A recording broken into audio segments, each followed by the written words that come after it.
Porque anoche me respondieron como 15, hoy respondieron como 14. Y tengo que volverle a enseñar lo que le enseñé anoche a los que estaban acá, de que cuando usted dice amén, usted dice así sea. Y si usted quiere ser bendecido, yo le envío una bendición de parte del Señor. Usted debe decir, Dios le bendiga, hermanos. Gloria a Dios, qué bueno, qué bueno. Bendito sea el Señor, aleluya, aleluya. Usted sabe que muchas veces, cuando uno sale de viaje, especialmente si sale en automóvil, el viaje a veces se le hace largo.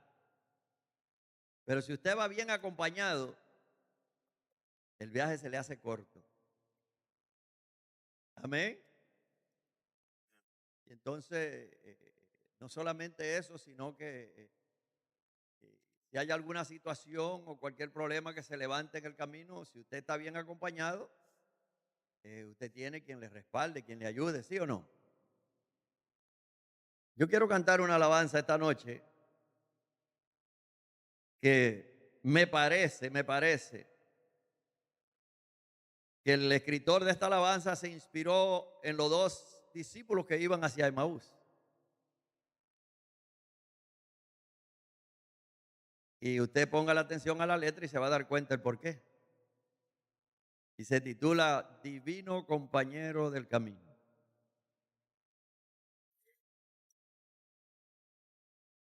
Aleluya.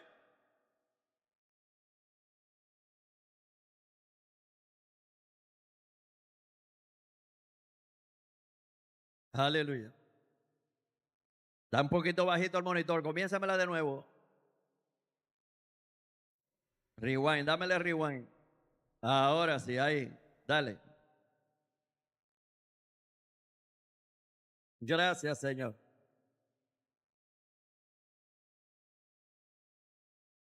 Divino compañero del camino,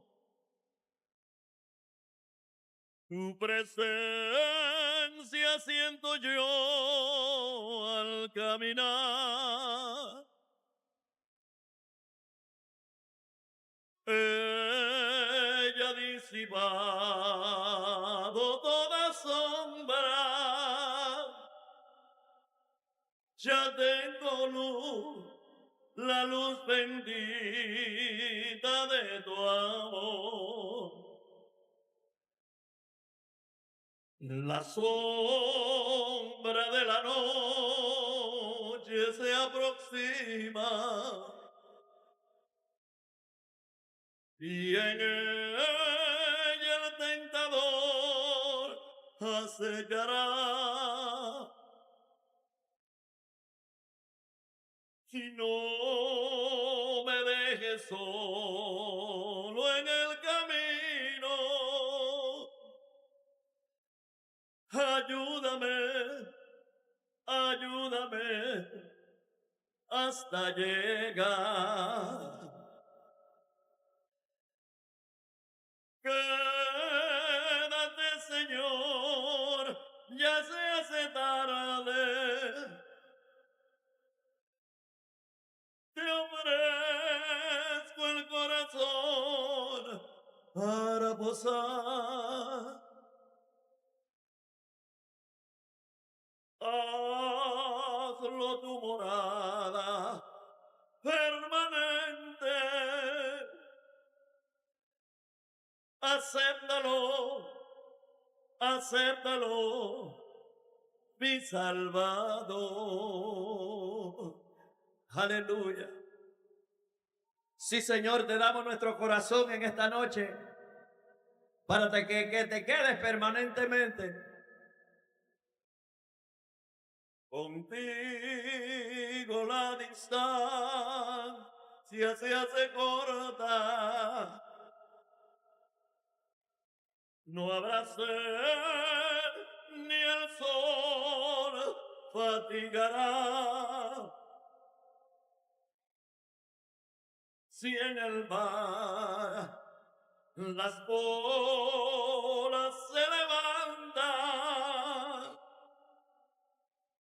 tú sobre ellas majestuoso andarás. Quédate, Señor, ya se hace tarde. Te ofrezco el corazón para posar. Hazlo tu morada permanente. Acéptalo, acéptalo, mi Salvador. Acéptalo, acéptalo, mi Salvador. Aleluya.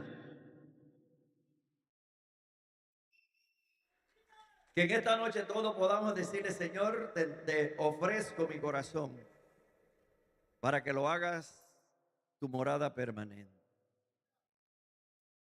Me parece ver a esos discípulos que después ellos mismos comentaron y dijeron, con razón nos ardía el corazón. Con razón había algo que me movía, que me motivaba, que me empujaba a estar atento a lo que el Señor o lo que esa persona estaba diciendo, porque todavía no se habían dado cuenta. Aleluya. Que en esta noche alguien que esté aquí pueda sentir a ese Señor tocando la puerta de su corazón y con gozo, con alegría, pueda abrir la puerta. Como dice Apocalipsis, yo estoy a la puerta y llamo. Aleluya. Y el Señor tiene el deseo de querer compartir contigo. No solamente un día, no solamente una noche, no solamente una campaña, sino desde este día hasta que Él venga. Bendito sea el Señor. Alabado sea el nombre del Señor. Le damos gracias a Dios, ¿verdad? Por la iglesia que pastorea nuestro hermano Héctor Guerrero. Bendito sea el Señor. Le damos gracias a sus adoradores que fueron los que tuvieron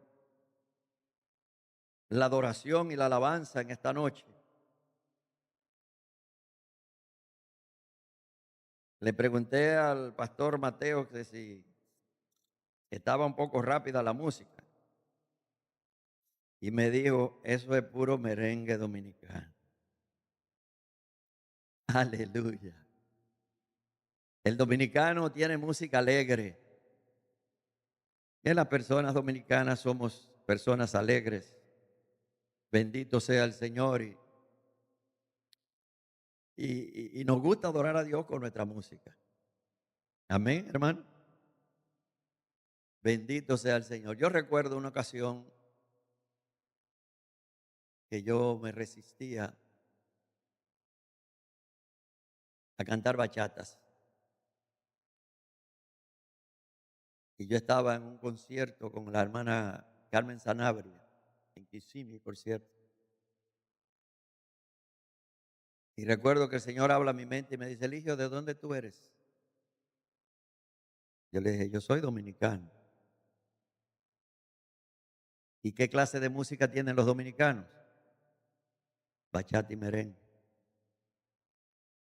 Me dice, entonces, ustedes los dominicanos son los únicos del mundo que tienen que coger música prestada de otros países para adorarme a mí. Porque los puertorriqueños me adoran con su salsa, los cubanos con su danzón, los mexicanos con sus mariachis y rancheras, y ustedes las aceptan y las reciben. Entonces ustedes son los únicos pobrecitos que tienen que pedir música prestada. Inclusive recuerdo que en mi oído escuché un sonido como suenan las guitarritas chinas. Me dice, los chinos me adoran con una guitarrita que Me dice, ¿y ustedes aceptan esa música? Pero la de ustedes mismos no la aceptan. No, tú eres dominicano, tú me tienes que adorar como dominicano. En el África usted va y son con los tambores. Y con eso adoran a Dios. Amén, hermanos. Esta noche no le canté bachata, pero aleluya. La debemos, la debemos. Bendito sea el Señor. Esta noche yo quisiera presentar al predicador, el siervo de Dios, que durante estos días no he estado hablando de parte del Señor. Y he estado trayendo palabra de edificación para el cuerpo de Cristo. Es la iglesia. Para eso es la palabra, dice la Biblia. La edificación del cuerpo, para eso son los dones del Espíritu. Aleluya. Amén, hermanos. Entonces yo quisiera, para los hermanos que no vinieron, ni antes de ayer ni ayer, leerle la reseña del pastor José Manuel Sierra, o Manolo Sierra, como también lo conocemos. Sí, él nació el 2 de octubre del año 1961. Entregó su vida a Cristo siendo muy joven. Al poco tiempo recibió el llamado del Señor para servir en su obra, por lo que inmediatamente estudió en el Seminario Teológico de Las Palmas en Gran Canaria, graduándose el día 31 de mayo de 1981. Y desde entonces comenzó su ministerio como evangelista en diferentes lugares, en España, en Argentina, junto a su esposa Elena y a sus hijas Priscila y Miriam. En obediencia al llamado que el Señor puso en su corazón, se trasladó junto a su familia a las Islas Canarias, donde fundó el Centro Evangélico Vida Nueva de Santa Cruz de Tenerife, el cual sigue pastoreando hasta el día de hoy. El pastor Manolo Sierra siempre se ha caracterizado por ser un hombre apasionado por el estudio e investigación de las Sagradas Escrituras, incluso llegando a dominar el hebreo bíblico. Su principal anhelo es favorecer a que el mayor número de personas posible sean capaces de alcanzar un nivel superior de conocimiento del Señor y a través de su palabra. Los canales de YouTube y Facebook de la iglesia son los más visitados por la comunidad cristiana evangélica del mundo hispanohablante. Pues para muchos las predicaciones del pastor Manolo Sierra contienen un mensaje muy adecuado para el pueblo de Dios en la actualidad. Y como dije anoche, hoy también nos va a traer un mensaje de parte de Dios muy adecuado a la actualidad, a lo que estamos viviendo hoy en día. Así que recibamos con un aplauso al pastor Manolo Sierra en esta noche. Aleluya. Bendito Dios. No, pero dale un aplauso fuerte al Señor ahora por el pastor Manolo. Sí, porque el que le dieron a él estuvo bueno, pero el del Señor tiene que estar mejor. Aleluya, amén. Amén, gracias pastor, Dios le bendiga. Hermanos queridos, muy buenas noches a todos. Que el Señor les bendiga, la verdad que nos estamos gozando muchísimo y es realmente un privilegio poder estar en este 44 aniversario de la Iglesia de Benecer y estamos muy agradecidos con el Señor por habernos dado, por estar dándonos la oportunidad de poder estar con todos ustedes durante estos días. Como decía en el día de ayer, generalmente cuando soy invitado a un evento, por ejemplo como este, es mi costumbre desde hace ya unos cuantos años atrás que el último mensaje que comparto con la congregación es un mensaje que va en una línea, digamos, profética o escatológica, ¿no?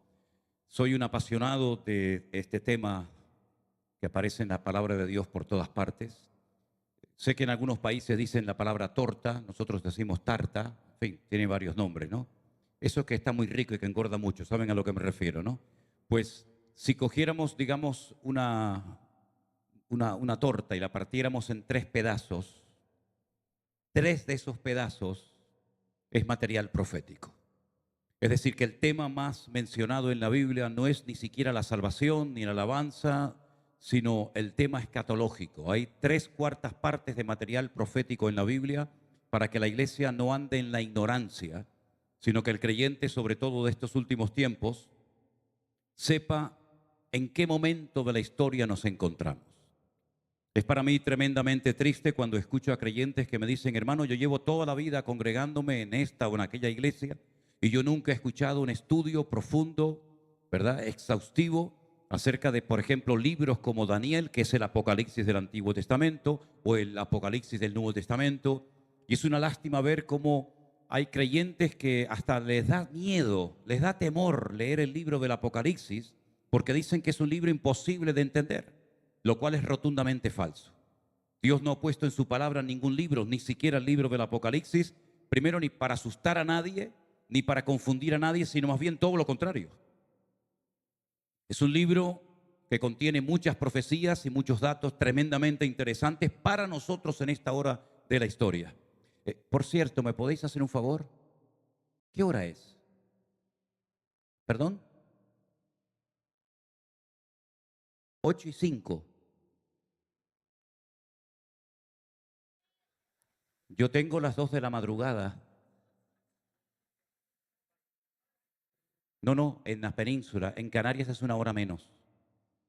Yo no les estoy preguntando por la hora cronológica.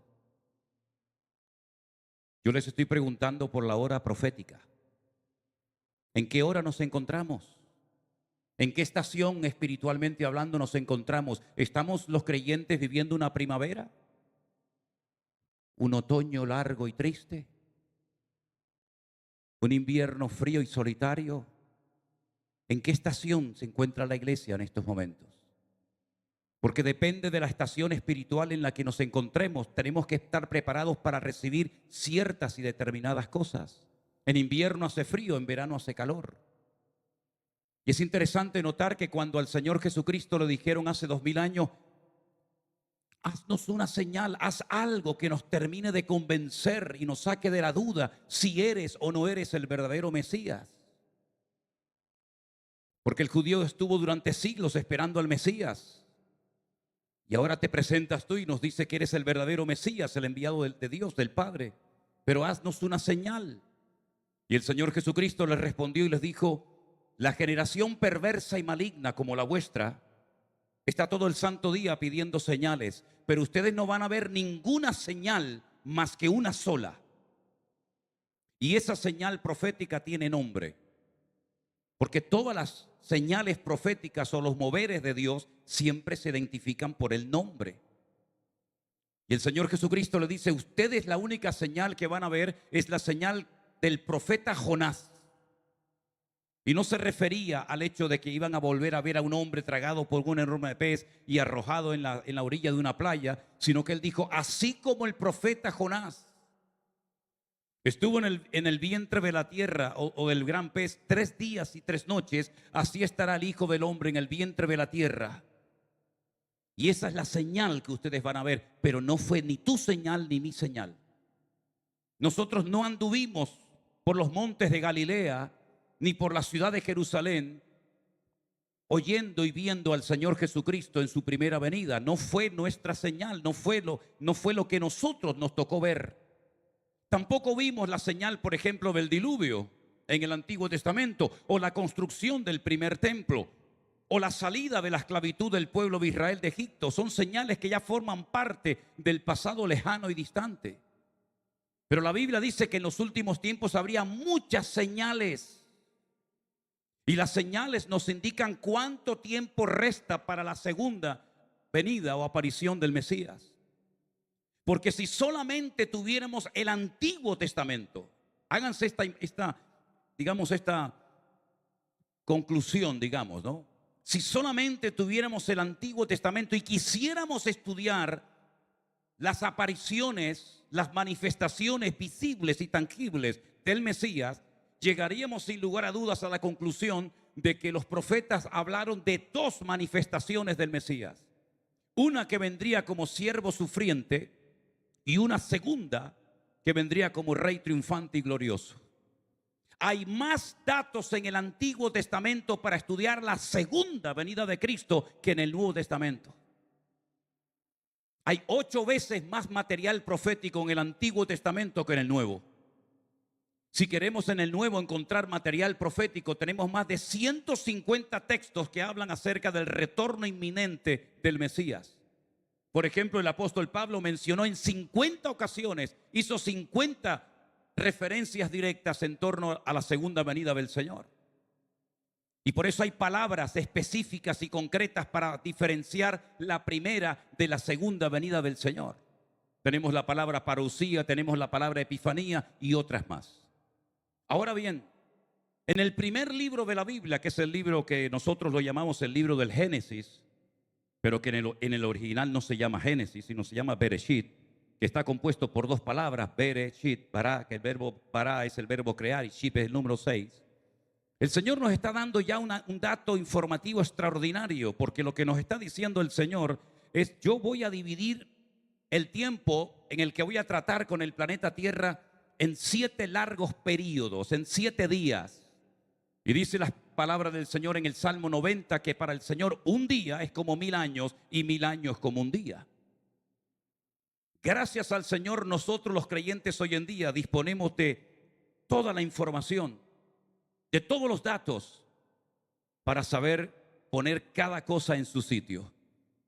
Y la primera palabra profética, la primera vez que Dios profetiza algo que va a ocurrir en el tiempo, la encontramos en Génesis capítulo 3, versículo 15, donde dice la palabra del Señor lo siguiente: pondré enemistad entre ti y la mujer, entre tu simiente y la simiente suya. Tú le herirás en la cabeza y ella te herirá en el calcañar. Esa es la primera profecía que encontramos en la Biblia. Recién acaban de pecar.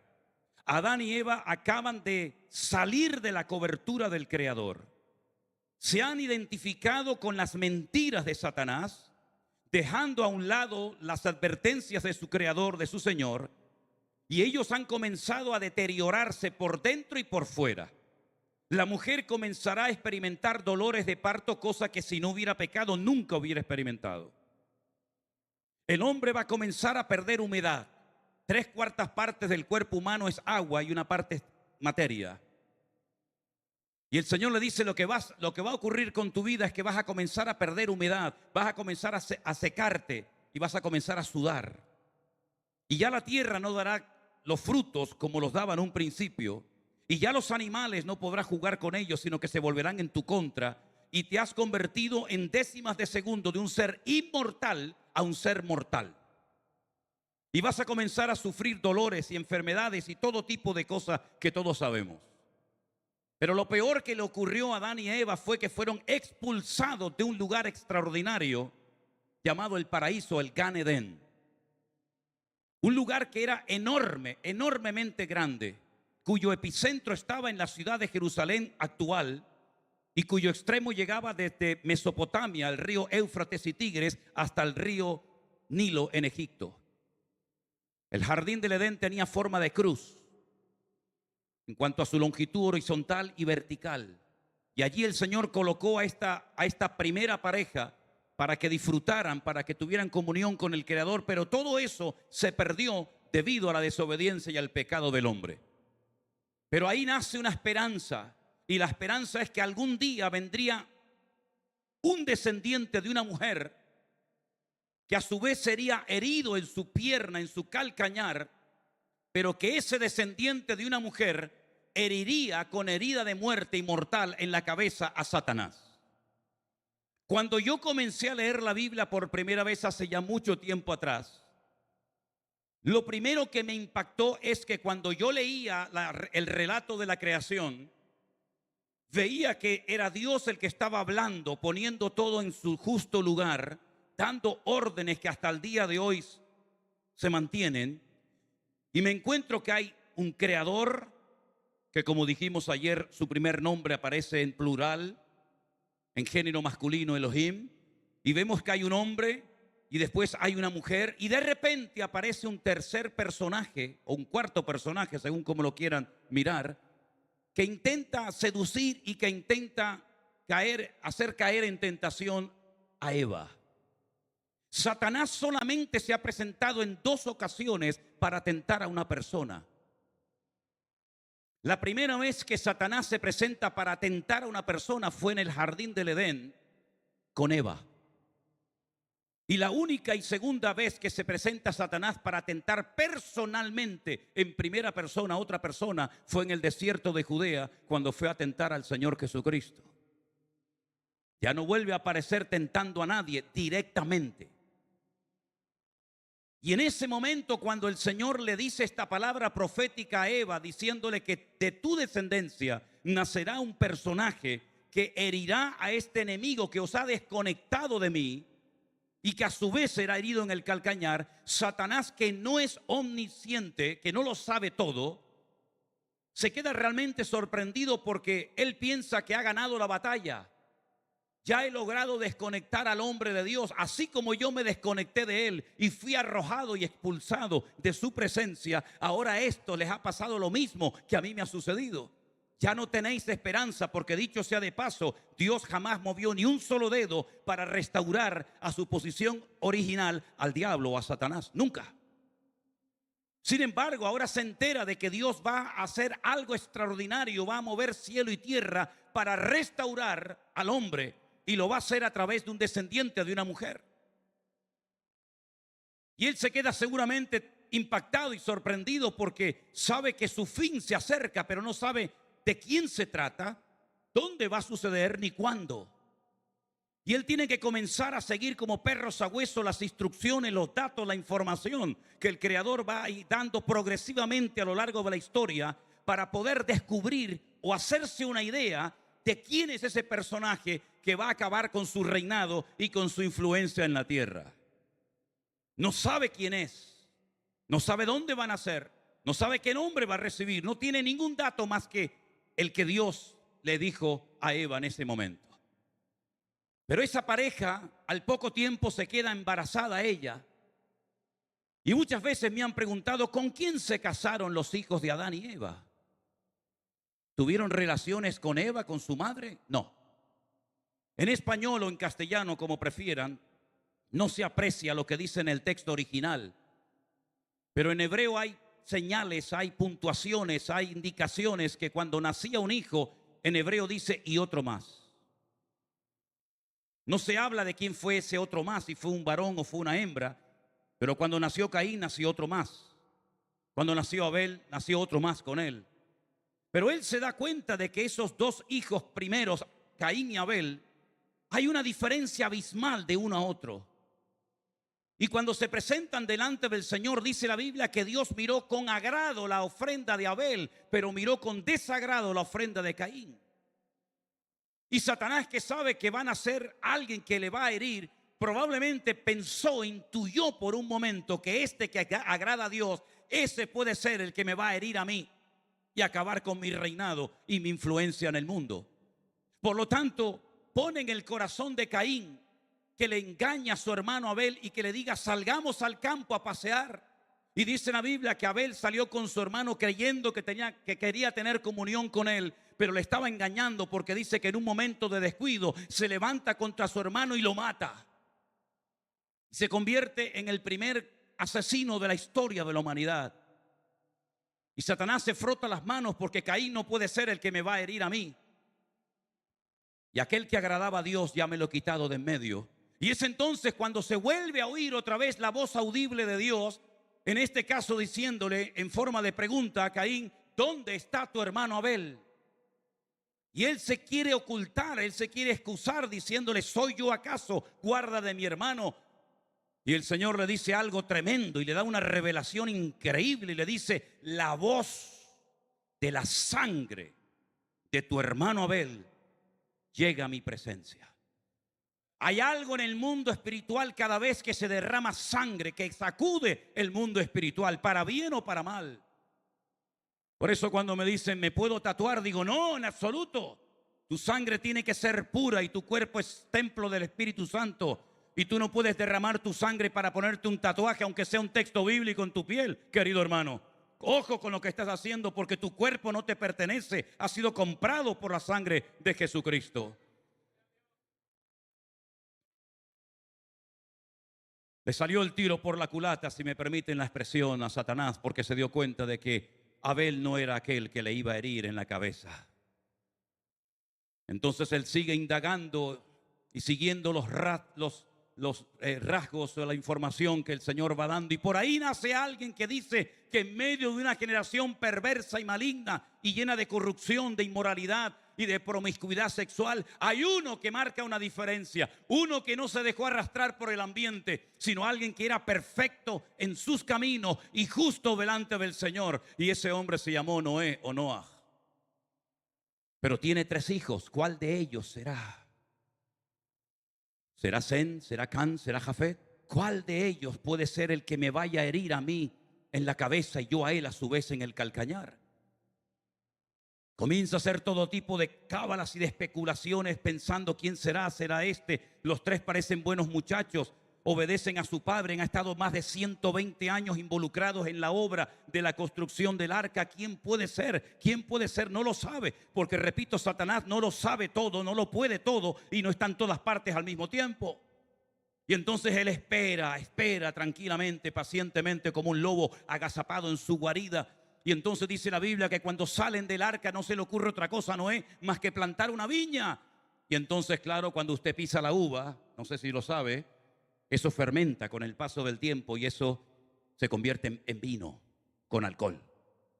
Y Noé se emborracha y aparece desnudo en medio de su tienda de campaña. Y entonces aparece por allí uno de sus hijos llamado Cam. Y dice que se burla de su padre, se ríe de su padre. Y en el texto hebreo dice que incluso quiso abusar de su padre. Y va con el cuento y va con el chisme a sus hermanos y le dice: papá está borracho, totalmente desnudo, ebrio, en la carpa tirado. Y sus hermanos dice que van de espalda para no ver la desnudez de su padre y lo cubren. Cuando veas un defecto en tu hermano, no lo descubras, cúbrelo, tápalo. Como decía el libro del Cantar de los Cantares, tenemos una hermana que no tiene pechos. ¿Qué haremos cuando la pidan en matrimonio? Y dice: construiremos una torre de marfil alrededor de ella para cubrir la carencia de nuestra hermana. Ay, si hiciéramos así los cristianos, si nos tapáramos los unos a los otros y no divulgáramos nuestros trapos sucios por el mundo se hubiera convertido hace ya muchos siglos, hermanos. Y la palabra de Dios dice que cuando Noé despierta de su embriaguez, se entera lo que Cam ha hecho y entonces lanza una maldición. Y dice algo tremendo que nos sacude el alma diciendo: maldito sea Canaán. Y Canaán no había nacido. Canaán no existía en ese momento. ¿Quién era Canaán? Canaán fue el hijo de Cam, es decir, el nieto de Noé. ¿Y cómo se llamaba la tierra a la que el Señor quiso llevar a su pueblo desde la esclavitud de Egipto? ¿A dónde los quiso llevar? A la tierra de Canaán. A tierra de maldición, tierra de promiscuidad sexual, tierra de idolatría, tierra terrible, hermanos. Estudien cómo se adoraba a Baal Peor, a Baal, a Quemos, a Milcón, y era terrible lo que esa gente hacía. Y a esa tierra de los cananeos que estaban bajo la maldición de Noé, quiso llevar el Señor a su pueblo para tornar la maldición en bendición, porque el Hijo de Dios puede cambiar lo malo en bueno, lo dulce en salado y lo maldito en bendecido para la gloria de Dios. Entonces, Cam no puede ser el que me va a herir en la cabeza, porque no es correcto su actuación, y Dios siempre usa al que está más consagrado, más comprometido, más alineado con el Señor. Pero resulta que los hijos de Israel llegan a Canaán, pero antes de entrar en Canaán, Josué envía espías a la tierra de Canaán. Y dice la Biblia que llegan a la casa de una mujer cananea, dueña de un prostíbulo. Y siempre que se habla de Rahab, siempre se habla como Rahab la ramera. Y llegan estos 2 espías. Ella les abre su corazón y les dice: toda la ciudad está muerta de miedo por causa de vosotros, porque hemos oído lo que el Señor hizo por vosotros hace 40 años. Cómo abrió las aguas del Mar Rojo, cómo vencisteis a todos los enemigos que se presentaban en el desierto. Y sabemos que Dios ha entregado esta tierra. Tened misericordia de mí y de mi familia. No me matéis, sino que acuérdense de la clemencia, de la misericordia que estoy aplicando con ustedes. Y ellos le dicen: si no le cuentas el cuento al rey, sino que estás en tu casa. El día que entremos a conquistar la tierra, te perdonaremos la vida a ti y a tu familia. Y dice la Biblia literalmente que Rahab vivía entre muro y muro. Había dos círculos concéntricos alrededor de la ciudad de Jericó, uno exterior y uno interior. Y entre muro y muro vivía Rahab la ramera.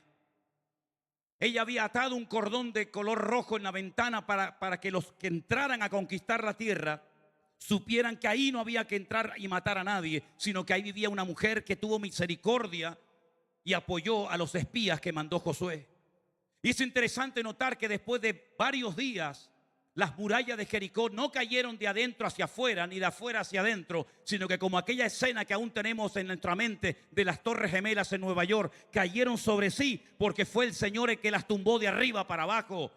Y toda la ciudad cayeron, pero su casa permaneció, porque caerán a tu lado 1000, 10,000 a tu diestra, mas el que confía en el Señor no cae, sino que permanece para siempre. ¡Aleluya!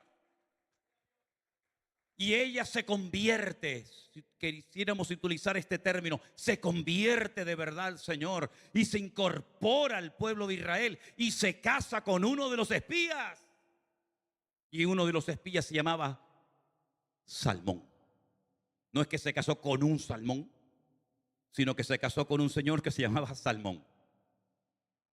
Y al poco tiempo Rahab la ramera y Salmón queda embarazada. Y tienen un hijo que lo conocemos como Booz. Y este Booz, un hombre solo con mucho dinero, que tenía grandes tierras, un día pregunta: ¿y esta mujer que está aquí espigando en mi campo, esta quién es? Dice: esta es Ruth la moabita. Esta es Ruth la moabita, que ha venido con su suegra Noemí. Y se enamoran.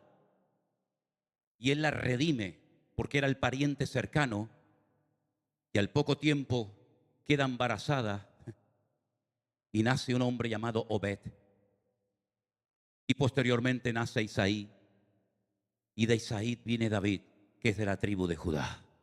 Satanás va acumulando toda la información. Va a ser un varón de la tribu de Judá. No sé cómo se va a llamar, no sé dónde van a nacer, pero ya sé que es un hombre, ya sé que es un varón. Ya sé que tiene que pertenecer a una de las tribus de Israel, la tribu, no la sacerdotal, sino la tribu de la realeza, la tribu de Judá. Entonces él se centra en los varones. Y cuando llegan a Egipto resulta, o cuando salían de Egipto, resulta que el faraón intenta matar a todos los varones.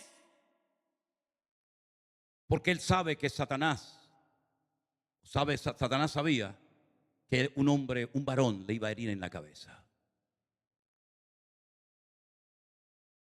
Y según va pasando el tiempo, sabiendo que el Mesías aún no ha nacido, le vuelve a poner en el corazón a otro rey llamado Herodes que vuelva a matar a todos los niños varones.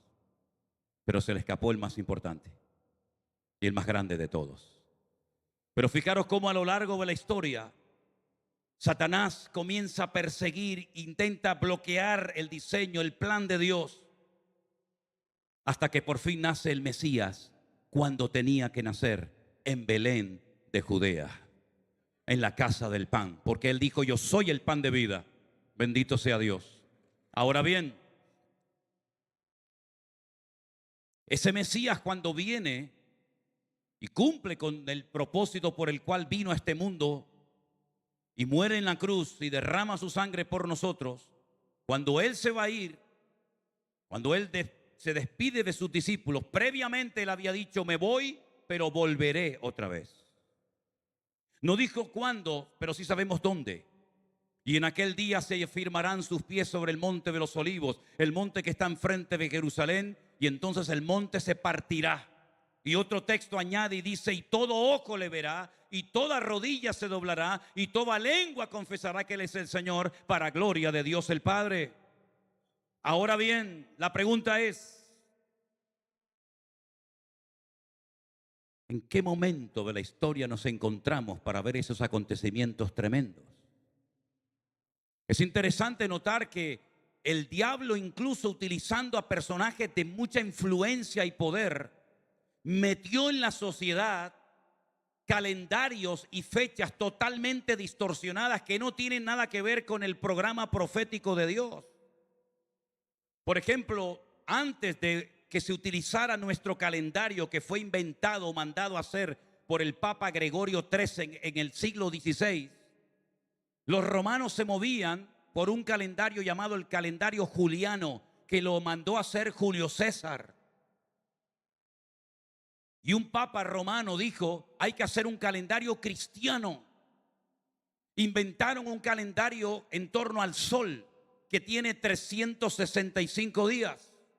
Y mi pregunta es, cuando Dios habla de tiempos, cuando Dios habla de momentos históricos, ¿a qué calendario está haciendo referencia? ¿Al chino, al gregoriano, al juliano, al calendario azteca, al calendario maya? ¿A qué calendario está haciendo referencia el Señor? Por supuesto, el Señor usa como punto de referencia siempre su palabra, la Biblia. Y vemos que en la Biblia el calendario no coincide con el nuestro. Porque nuestro calendario tiene 365 días y el calendario bíblico tiene 360. Así que ya empezamos mal. Nosotros giramos en torno al sol y el calendario bíblico es un calendario de tipo lunar. Y el día no empieza a las 12:01, como es nuestro caso, por la noche, sino que el día siguiente comienza con la caída del sol, cuando una mujer no tiene luz natural para poder enhebrar una aguja. Y entonces, si nosotros queremos realmente entender lo que Dios nos está indicando en estos últimos tiempos, nos tenemos que ceñir al calendario bíblico y no al calendario inventado por el hombre, que más que ayudar, lo que hace es confundir más. Ahora, fíjense qué interesante. En el calendario bíblico se cuenta desde la creación de Adán y Eva. Ya sé que en algunas universidades o en todas las universidades y en las escuelas, lo que voy a decir ahora les puede parecer disparatado, pero todo tiene una explicación, intentaré darla. Los judíos dicen que en este momento estamos en el año 5785 después de Adán y Eva. 5785 años, según la Biblia, han pasado desde que Adán y Eva fueron creados y puestos en el jardín del Edén hasta este mismo momento. Pero tampoco es correcto, porque la Biblia nos enseña en el libro del Éxodo capítulo 12 verso 40, léanlo después detenidamente en casa, el tiempo que el pueblo de Israel estuvo en Egipto, y dice que estuvo 430 años. Pero de esos 430 años no todos fueron tiempos malos o de esclavitud. Solamente 210 años estuvieron como esclavos. Los otros 210 años fue una gloria, fue una maravilla. Recuerden, ellos llegan con Jacob. No hay alimentos, no hay comida, no hay agua, no hay pasto para los animales, y descienden a Egipto. Egipto en hebreo se dice Mitzrayim. Hay dos M's, dos letras M's en hebreo, una que es abierta y otra que es completamente cerrada. Y la palabra Mitzrayim o Egipto empieza con una letra men abierta y termina con una letra men cerrada completamente. Porque Egipto aparentemente es una puerta abierta, hay trabajo, hay tierras, hay posibilidad de un futuro maravilloso, pero se termina convirtiendo en una jaula de oro de la cual no puede salir sino solamente por el poder de Dios. Y es interesante notar que los rabinos, para que la gente no haga cábalas y más o menos pueda saber cuánto tiempo tenemos que seguir esperando para llegar al Mesías, le quitaron a propósito 210 años al calendario. Y por eso ellos dicen, insisto, en que estamos en el año 5785, pero no es verdad.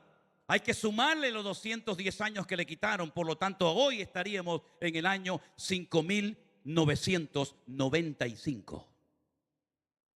Y la Biblia dice que el Señor creó todo en 6 días y descansó el séptimo día. Los días en la Biblia no tienen nombres. Nuestros nombres de la semana son de origen pagano. El lunes era el culto a la luna, el martes al planeta Marte, miércoles a Mercurio, el jueves a Júpiter, el viernes a Venus, el sábado a Saturno y el domingo es el Sunday, era el culto al sol. Pero en la Biblia está el día primero, día segundo, día tercero, día cuarto, día quinto. Y el día séptimo, ¿cuál es? El Shabbat. El día del reposo. El día del descanso, ¿verdad? Y la palabra del Señor nos enseña que el Antiguo Testamento cubre un periodo de 4000 años. Y estamos ya 2000 años después del Antiguo Testamento, lo cual quiere decir que estamos en el sexto día. Pero la Biblia nos habla de un día que durará 1000 años, que se llama el milenio, donde Cristo reinará físicamente, visiblemente sobre todas las naciones de la tierra en la ciudad de Jerusalén. Y el diablo estará atado por 1000 años. Y todas las naciones que hubieran sido salvas, que se escaparon de la batalla de Armagedón, donde morirán millones de seres humanos en ese valle de Josafat, dice que tendrán que subir todos los años a Jerusalén para celebrar la fiesta de Sukkot o la fiesta de Tabernáculo, y la nación que no suba no caerá ni una gota de lluvia sobre ella en ese año. En otras palabras, nunca ha habido una generación más cerca del retorno inminente del Señor Jesucristo que nosotros actualmente. Somos los que más cerca estamos de todo esto. Por lo tanto, no pierdas tu tiempo, tu juventud, tus recursos, tu dinero, tu patrimonio. No pierdas más el tiempo en vanidades y en tonterías. Céntrate en lo que estamos viviendo. Y cuando decimos Cristo viene pronto, ¿lo creemos realmente, sí o no? ¿Creemos realmente que le queda poco tiempo al diablo? ¿Creemos realmente que en un momento y en un abrir y cerrar de ojos nuestros cuerpos serán transformados? Los muertos resucitarán primero y luego nosotros los que vivimos. ¿Creemos realmente en todo eso, sí o no? Tengo la sensación de que es muy fácil decir amén, pero vivir en base a ese amén que habéis proclamado es otra cosa muy diferente. Porque si realmente crees que Cristo viene pronto, ¿por qué te afanas por tus cuestiones materiales o económicas? Si realmente crees que Cristo viene pronto, entonces ¿por qué estás tan preocupado y nervioso y triste y ocupado en vanidades que no sirven para nada? Si Cristo viene pronto, alaba al Señor, glorifica al Señor y comprométete con el reino de Dios.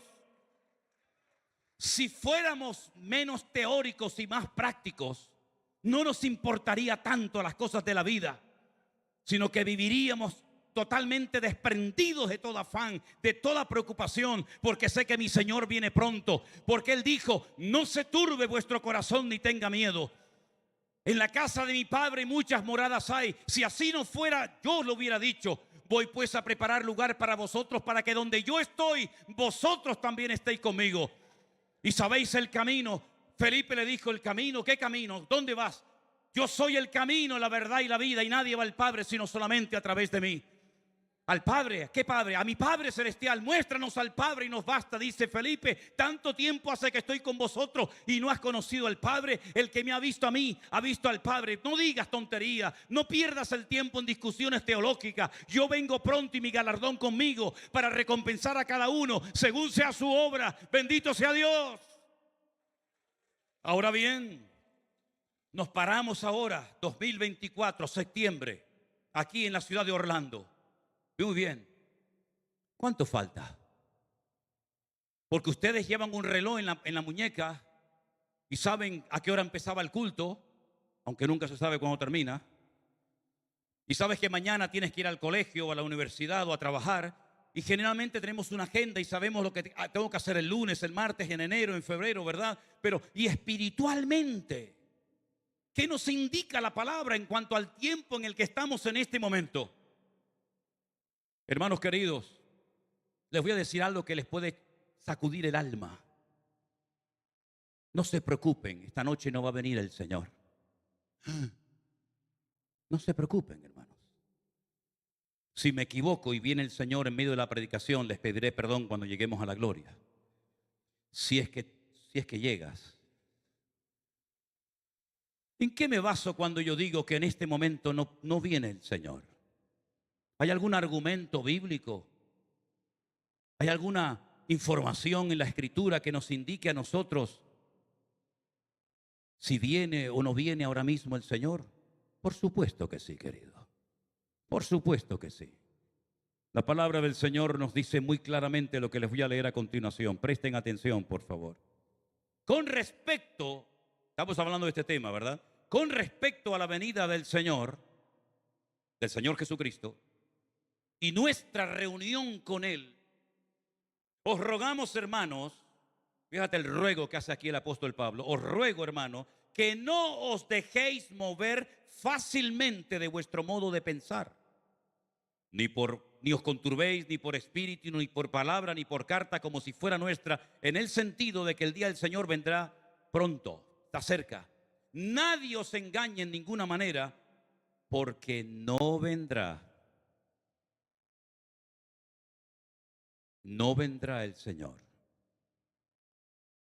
hasta que venga la apostasía y se manifieste el hombre de pecado, el hijo de perdición.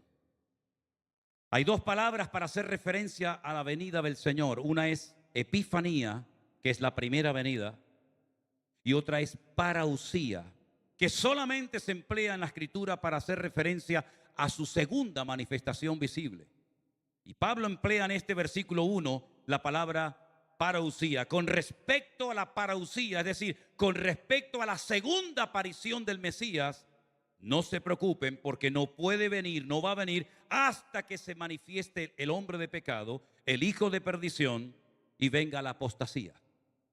Este personaje del cual se habla aquí, la Biblia le da diferentes nombres. Ustedes saben que el nombre muchas veces implica la esencia de la persona o del objeto del cual estamos hablando. Cuando decimos el Espíritu Santo, ¿cuántos nombres recibe el Espíritu Santo en la Biblia? Muchísimos. Espíritu de verdad, Espíritu de vida, Espíritu de adopción, Espíritu Santo, Consolador. ¿Cuántos nombres recibe Dios en el Antiguo Testamento? Muchísimos, ¿verdad? El Señor, Elohim, Rafa, El Shaddai, etcétera. ¿Cuántos nombres recibe el Señor Jesucristo en la Biblia? Pues mire, cientos. Alfa, Omega, Príncipe de Paz, Cordero, el León de la tribu de Judá, etcétera, etcétera. El hombre de pecado, el hijo de perdición, es un líder político con una influencia mundial tremenda que Daniel lo llama el cuerno pequeño. Porque él tiene una visión donde ve un animal con 10 cuernos y de medio de uno de ellos sale uno pequeño que habla blasfemias y pelea contra los santos un tiempo. En el Nuevo Testamento Pablo lo llama el hombre de pecado, el hijo de perdición, también lo llama el inicuo. El único que lo llama el anticristo es Juan. Solamente Juan lo llama el anticristo, el antimesías. Dicho sea de paso, la palabra Mesías no es un nombre, es un título. Mesías en hebreo es Mashiach, que significa ungido. Cada vez que usted lee en la Biblia la palabra ungido, en hebreo se dice Mashiach. No toquéis al ungido de Jehová. ¿Qué dice? No toquéis al Mesías. Porque eso es lo que significa ungido, Mesías. Y dice la palabra del Señor que habrá un antimesías, un falso Cristo, que vendrá y si es posible engañará aún a los escogidos. Es interesante notar porque cuando hay ciertos temas que tocamos del mundo escatológico, algunos dicen, pero bueno, se refiere a los judíos, ¿no? A los israelitas, a los escogidos, ¿sí? Pues no. Porque la Biblia dice, vosotros que no erais pueblo, ahora sois real sacerdocio, nación santa, pueblo adquirido por Dios, para que anunciéis las virtudes de aquel que os llamó de las tinieblas a su luz admirable. Luego tú y yo, como hijos y hijas de Dios, hemos sido escogidos, llamados específicamente por nombre y apellido por nuestro Señor Jesucristo. Y dice la Biblia en Mateo capítulo 24, mirad que no seáis engañados porque aparecerán muchos ungidos, muchos falsos cristos y a muchos se engañarán. ¿Qué significa? Que van a aparecer por Orlando, por Miami, por Nueva York, por Europa, por Estados Unidos, por el mundo entero, personas autodenominándose somos Jesucristo. Ha habido casos. Ahora mismo en el mundo hay 8 hombres que dicen que son Jesucristo. Uno de ellos vive en Jerusalén. Va vestido así con una túnica, se ha hecho cortes en la ropa como si fuera herido. Incluso a veces se pone una corona de espinas, va descalzo, carga una cruz. No se refería directamente a eso, sino que si ungido o Mesías significa ungido, el Señor está diciendo, cuidado porque habrán falsas unciones en los últimos tiempos y algunos irán detrás de esas falsas unciones. Mirad que nadie os engañe. ¿Cómo podemos comprobar si realmente la unción que supuestamente este caballero dice tener viene de lo alto o viene de lo bajo?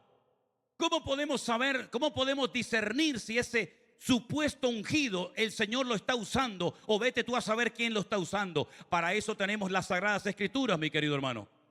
Para poder discernir, para poder interpretar si lo que está haciendo, si lo que está enseñando es bíblico o no es bíblico. En otras palabras, no repitamos cosas porque otros nos las enseñaron, sino vayamos a la fuente, al origen, a la palabra de Dios para ver si lo que yo estoy predicando es verdad o es mentira. Por ejemplo, ayer hablaba con el pastor y me decía al oído, te voy a revelar un secreto. ¿Cuántos hermanos dicen en las iglesias, porque Dios bendice al dador alegre? Hermano, la palabra dice, Dios bendice al dador alegre. Vamos a ofrendar con generosidad. ¿Dónde dice eso la Biblia, mi hijo? ¿Dónde dice la Biblia que Dios bendice al dador alegre? Eso no dice la Escritura. Eso es lo que nosotros decimos y ya lo repetimos como el loro. Yo no digo que Dios no bendiga al generoso. Por supuesto, faltaría más. Pero si usted quiere citar la Biblia, cítela bien o cállese la boca. La Biblia dice que Dios ama al dador alegre. Pero no diga que la Biblia dice que Dios bendice al dador alegre. Una vez me dijo una persona, yo leo la Biblia. Digo, ¿sí? ¿Qué lees tú de la Biblia? Dice, Jeremías, me dice. Digo, ¿Jeremías qué capítulo? O Jeremías qué, y me dice, yo el apellido ya no me lo sé. Digo, venga, dime un versículo de la Biblia. Me dice, ayúdate que yo te ayudaré. Digo, ¿de qué estás hablando? ¿Qué tontería estás diciendo? Eso no es Biblia. Ah, no. Digo, no, eso no es Biblia. Entonces, si usted quiere tener un conocimiento exacto de lo que va a ocurrir, posiciónese en la verdad, y la verdad está escrita y revelada en la palabra de Dios. Y la Biblia nos enseña que los últimos tiempos, para también los creyentes, para nosotros, van a ser tiempos difíciles y peligrosos. Tiempos de inmoralidad, tiempos donde lo malo ahora es bueno, tiempos donde intentarán sacar a Dios de todas partes, intentarán ridiculizar nuestra fe, tirando por tierra la credibilidad de la cual goza la palabra de Dios, etcétera, etcétera. Vemos hoy en día en televisión, vemos hoy en día en la radio, vemos hoy en día en los colegios, en las universidades, auténticas abominaciones que provocan la ira de Dios, pero las enseñan como algo normal. Y si no las aceptas, si no las recibes, te dicen que estás caducado, que eres un xenófobo, etcétera, etcétera. ¿Saben qué es lo último que quieren hacer los judíos? Que lo van a hacer, lo vais a ver, ¿eh? Ya está en operación. Han logrado quitar la prohibición de que los judíos puedan subir a la explanada del templo a orar. La explanada del templo es el monte Moriah, donde Abraham subió a sacrificar a su hijo. Donde actualmente hay una cúpula dorada, que es la cúpula de Omar, o la cúpula de Al-Aqsa, y al lado, perdón, la mezquita de Al-Aqsa. Allí durante mucho tiempo los judíos no han podido subir a orar, estaba totalmente prohibido. Allí fue donde David subió y le compró el terreno a Arauna, ¿se acuerdan? Y presentó un sacrificio al Señor para parar la mortandad en Jerusalén. Ese fue el lugar donde Abraham subió con su hijo Isaac y estuvo a punto de sacrificarlo a menos que Dios lo parara. En ese lugar los judíos no podían subir a orar, y en ese lugar ellos sueñan con reconstruir su tercer templo. Ya uno fue destruido, el segundo fue destruido y el tercero también va a ser destruido. Pero su anhelo, su deseo es volver a reconstruir el Bet HaMikdash, la casa santa para el Señor. Como no pueden de momento construir el templo, lo que están haciendo es un altar portátil para subirlo arriba a la explanada del templo y comenzar a hacer sacrificios. Aunque no tengan el templo, se pueden hacer sacrificios aunque no haya el edificio, aunque no haya el templo. Y el objetivo es decirle a los cristianos, nosotros no necesitamos la sangre de vuestro Mesías, porque nosotros tenemos nuestros corderos, nuestros animales y nuestros sacrificios. Y eso de que la sangre de vuestro Mesías limpia de todo pecado, nosotros no lo aceptamos. Ese es el objetivo, el propósito que probablemente este año veremos, o el próximo, si estamos todavía con vida en este mundo. En otras palabras, cuando el Señor dice, cuando veáis la abominación desoladora de la que habló el profeta Daniel, el que lee entienda. En otras palabras, vamos a ver cosas terribles, cómo quieren provocar a Dios, cómo quieren tirar por tierra la sangre de Jesús, y nosotros tenemos que estar preparados.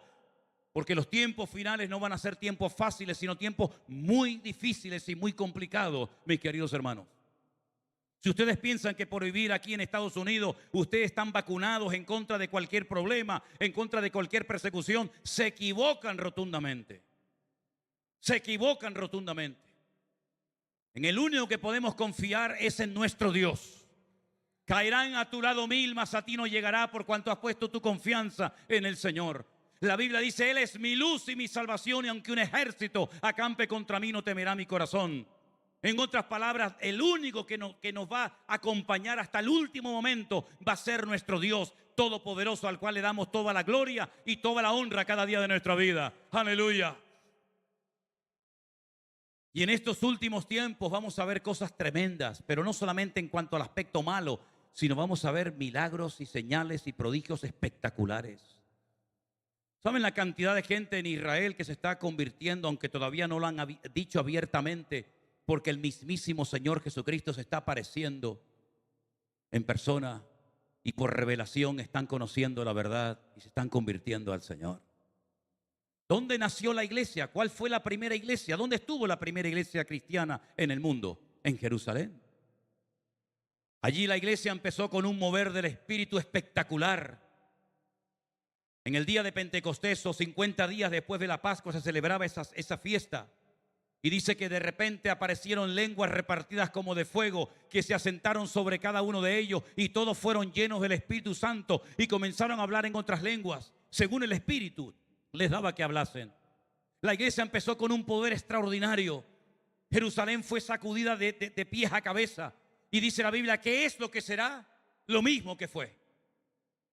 En otras palabras, la iglesia no va a terminar en una derrota, no va a terminar pasando desapercibida, sino que la iglesia se va a levantar y el Señor está tratando de purificar, de tratar con nuestras vidas. ¿Para qué? Para que comencemos a vivir una vida en orden, una vida en santidad, una vida en pureza, una vida que no sea una vida superficial, sino una vida comprometida con el Señor. Y eso es lo que necesita esta nación, ver hombres y mujeres de verdad que aman a Dios, que respetan al Señor y a su palabra y se dejan de cuentos.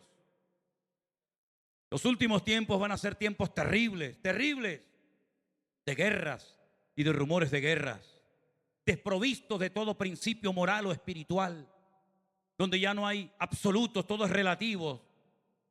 Los últimos tiempos van a ser tiempos muy difíciles para la juventud cristiana, porque además el mundo se ha metido ya en nuestras casas. No hace falta ir al mundo, ya se metió dentro.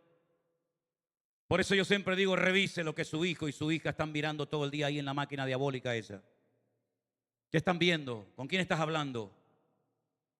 ¿A qué páginas estás visitando? Porque mientras usted tiene los pies encima de la mesa viendo el partido de fútbol, el diablo está tentando a su hijo o a su hija en la habitación y usted como padre ni se ha enterado. Es interesante notar cuándo vino la primera tentación en la historia de la humanidad. Cuando estaban juntos, cuando estaban paseando de la mano Adán y Eva, dándose cariñitos y abrazos, no. Cuando estaban separados, uno por un lado y otro por otro. Satanás esperó pacientemente diciendo, ya se van a separar, no te preocupes. El otro está debajo de una cocotera tomando el sol. Esta es la mía. Y ella se fue solita a pasear por el huerto. ¿Se acuerda cuando aquella niña salió, dice que a ver cómo vivían las hijas de Siquén?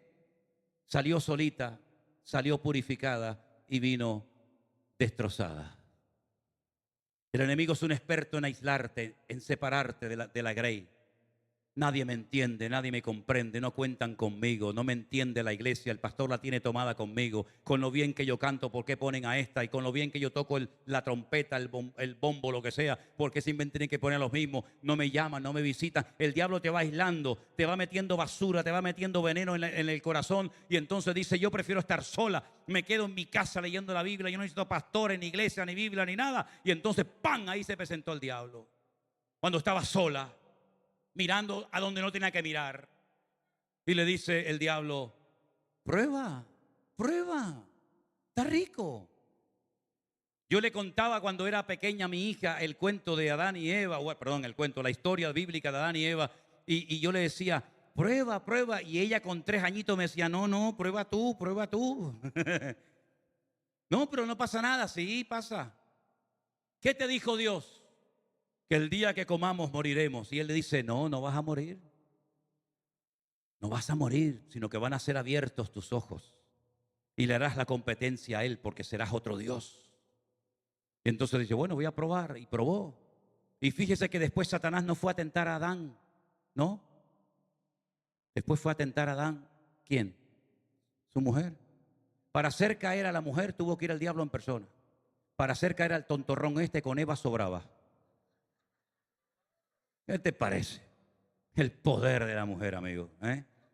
Satanás en persona para hacer caer a este tontorrón. Eva, vete para allá que le das 4 carantoñas y ya te lo llevas al huerto. ¿Qué te parece, amigo? Los dos cayeron. Fue una ruina terrible. Una ruina tremenda. Tremenda. Pero fíjate qué interesante. Primero mata a uno, que fue Abel. Después quisieron matar solo a los niños en Egipto. Pero si vas al libro de Esther es impresionante, porque hay un ser terrible de Amalek que quiso matar a toda la nación de Israel. Cada vez va más el enemigo, cada vez quiere alcanzar mayores objetivos.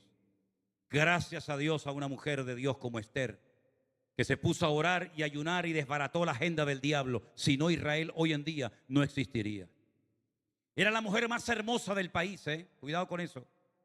Era una mujer hermosa, era una mujer bellísima, una mujer tremendamente atractiva, pero que no usaba su belleza para hacer caer a los hombres, sino que utilizó su belleza como instrumento para llevar al pueblo a la presencia del Señor, a buscar el rostro de Dios. Cuidado con eso. Cuidado lo que estás haciendo con tu vida.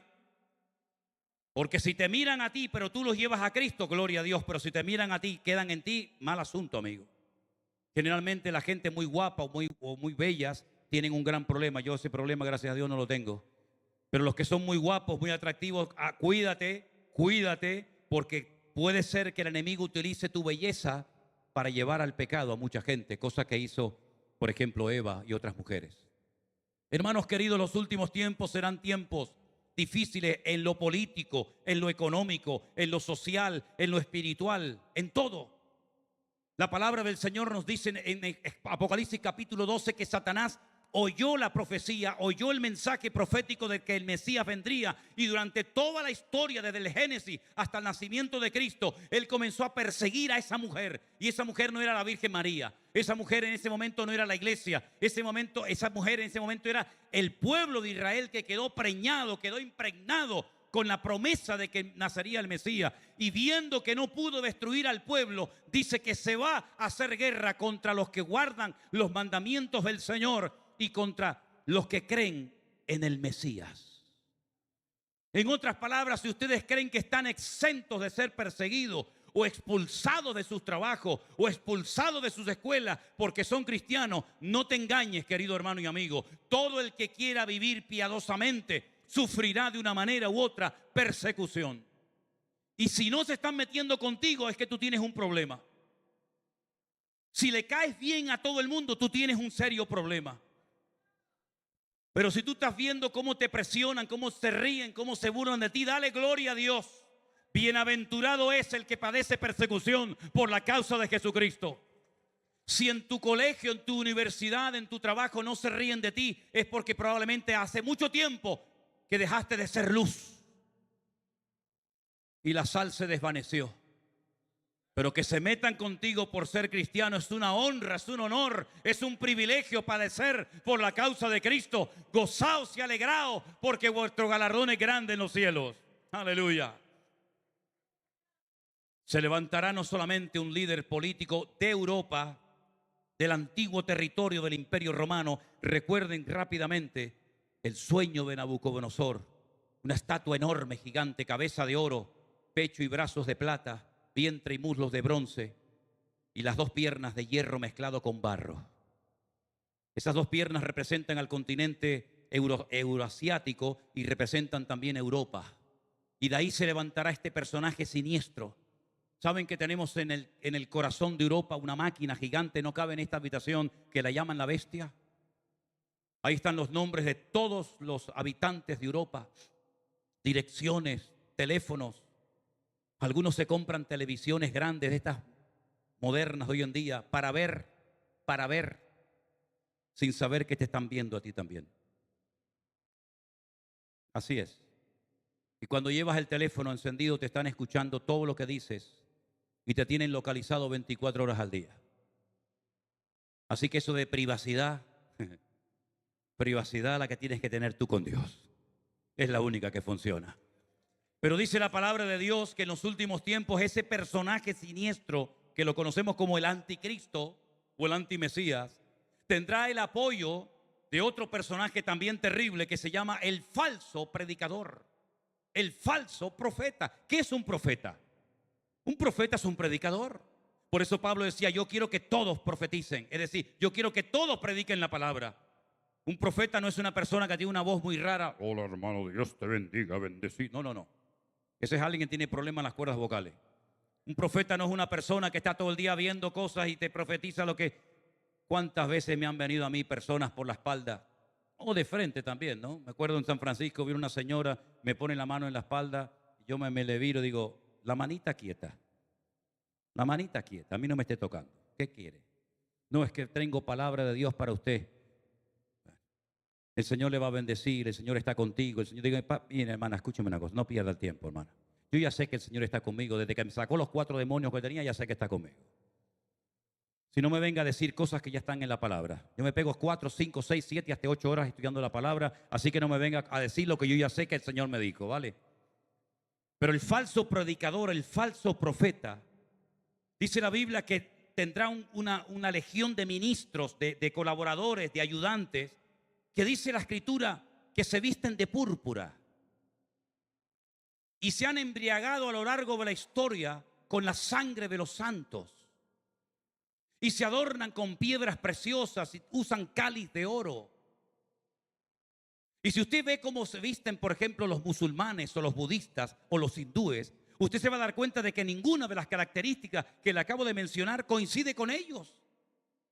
Pero hay una religión que todos conocemos, que sus ministros se visten de púrpura y se embriagaron con la sangre de los santos durante más de 350 años. Cuando los franceses y los españoles se unieron con los reyes de Francia y de España e inventaron aquello siniestro que lo llamaron la Santa Inquisición. Y quemaron a centenares de personas en la hoguera y descuartizaron a personas, a familias enteras y persiguieron a nuestros hermanos en Cristo y tantas cosas, ¿verdad? Y dice la Biblia en el libro del Apocalipsis que la sede de gobierno, el corazón donde estarán, será en la ciudad que reina sobre todos los reinos de la tierra. Claro, esto se escribió hace 2000 años, no se escribió la semana pasada. Pero en aquellos tiempos solamente había una ciudad en el mundo que reinaba, que gobernaba sobre todos los reinos de la tierra. ¿Y cuál era? La palabra amor al revés. Roma. Y en Roma hay un pequeño estado, una pequeña ciudad, con su propia guardia, su propia moneda, sus propias leyes, donde dice la Biblia que tendrán su sede de gobierno el falso profeta.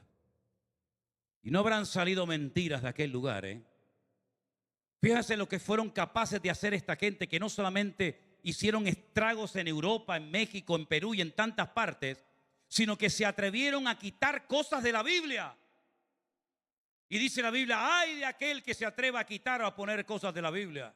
Dios quitará tu parte del libro de la vida o añadirá las plagas que están escritas en este nombre. Fíjense los 10 mandamientos que nos enseñaron cuando éramos chiquititos en la escuela, ¿se acuerdan? Te enseñaron aquel que dice, no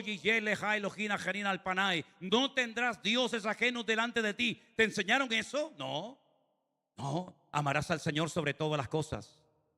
Pero es que ese no es el primer mandamiento. El primer mandamiento dice, no te postrarás ante imágenes ni las honrarás, porque yo soy el Señor tu Dios fuerte y celoso, que te sacó de la tierra de Egipto, de casa de servidumbre. Manipularon los textos, pero no solamente contentos con esto, sino que en el Concilio de Trento, en el siglo XVI, le metieron 7 libros más a la Biblia. Así que cuando te dicen, pero es que ustedes tienen una Biblia con 7 libros menos, porque los evangélicos o los protestantes le quitaron libros a la Biblia. No, queridos, al revés. Fue en el Concilio de Trento que la Iglesia Católica le metió 7 libros más a la Biblia, que nunca habían estado: el libro de Tobías, el libro de Primera Macabeo, Segunda Macabeo, Judith, Sabiduría, etcétera, etcétera. Es decir, que quitan y ponen a su conveniencia. Y le enseñan a la gente que para recibir el perdón de los pecados tenemos que ir a un Señor y decirle, Ave María Purísima. Y el otro dice, sin pecado concebida, si es que te oye porque está durmiendo allí en la siesta. Y le tienes que contar tu vida. Y te obligaban a contarle tu vida y abrirle tu corazón. No le abra, hermano y hermana, su corazón a ningún hombre en este mundo. Ábrale su corazón al Señor solamente. No le cuente sus intimidades a nadie. Me da igual si es pastor, obispo, reverendo, apóstol, me da igual. Usted le tiene que abrir su corazón y contarle sus intimidades solamente al Señor. No hipoteque su presente y desbarate su futuro por haber contado lo que nunca usted tenía que haber contado a nadie. Pero allí tenías que abrir tu corazón y cuándo fue, y cuándo no fue, y con quién fue, y cómo fue. Claro, era uno pequeño, pero si me pasara hoy en día, le diría, ¿a ti qué te importa cuándo fue y dónde no fue? Y un día se me ocurrió decirle a uno de los confesores en los salesianos, yo estudié en los salesianos durante años, y le digo, bueno, y como ya no sabía qué más contarle, digo, bueno, y también me arrepiento de los pecados que voy a cometer al salir de la misa, de la iglesia. Y me pegó un bofetón. ¿Qué te parece? Un sopapo me dio allí. ¿Dónde dice la Biblia que tengo que ir a un hombre a pedirle perdón y contarle mi vida para que Dios perdone mis pecados? ¿Dónde dice eso la palabra de Dios? ¿Dónde dice la palabra de Dios que hay mediadores e intercedores entre Dios y nosotros? Cuando la palabra del Señor, inspirada por su Espíritu Santo, dice, porque no hay otro nombre bajo el cielo dado a los hombres a través del cual podamos ser salvos. ¿Dónde dice la Biblia? ¿Dónde enseña la Biblia que en Semana Santa no se puede comer un chuletón de carne? Pero si vas a la parroquia, si vas a la sacristía y pagas la bula, entonces te dan un escrito para que puedas comer carne. ¿Dónde dice eso en la palabra de Dios? ¿Dónde dice la palabra de Dios que cuando una persona se muere se va al limbo o al purgatorio? ¿De dónde sacaron ese cuento chino? La Biblia habla de cielo y de infierno, cielo nuevo y tierra nueva y condenación eterna para los que no quisieron seguir el evangelio del Señor Jesucristo. ¿Dónde dice la palabra de Dios, mi querido hermano? ¿Dónde dice la palabra de Dios todas esas enseñanzas? En ninguna parte, en ninguna parte. Pero en los últimos tiempos vamos a escuchar doctrinas de demonios, enseñando cosas que no son bíblicas, como por ejemplo, pase adelante, hagamos un pacto, hermana, entre usted y yo. El pacto generalmente siempre es esto. Hagamos un pacto entre usted y yo le doy cobertura espiritual. Usted me cuenta sus cosas y yo soy su cobertura espiritual. ¿Dónde dice eso la Biblia? Yo no tengo que pactar con ningún hombre.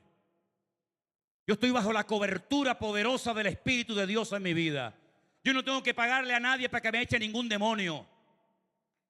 Yo no tengo que pagarle a nadie para que vigile mi vida. Yo no tengo que ir a un lugar para que me expulsen los demonios. Porque el Señor me liberó y todas las cosas viejas pasaron y aquí todo es hecho nuevo. Pero doctrinas de demonios vamos a escuchar en los últimos tiempos. Y lo dice el Espíritu Santo claramente. Y todo eso vendrá del mismísimo infierno. Por eso, mis queridos hermanos, cuando veamos cosas terribles que estamos viendo y escuchando cada día, mentalízate de que estamos ya en los últimos tiempos. Y una cosa que les voy a decir, Rusia, tarde o temprano va a atacar a Israel. No les quepa a ustedes la menor duda. Ya están ahí en el norte, en los altos del Golán. Ya están ahí arriba.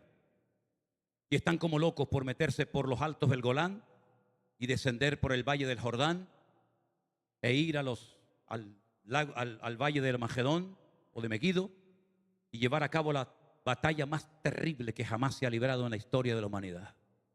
Donde millones y millones de naciones se unirán para ir en contra del pueblo de Israel, tomar la ciudad de Jerusalén y decirle a Dios en su propia cara y en su santa ciudad, tú no pudiste proteger a este pueblo, nosotros somos más poderosos y más fuertes que tú.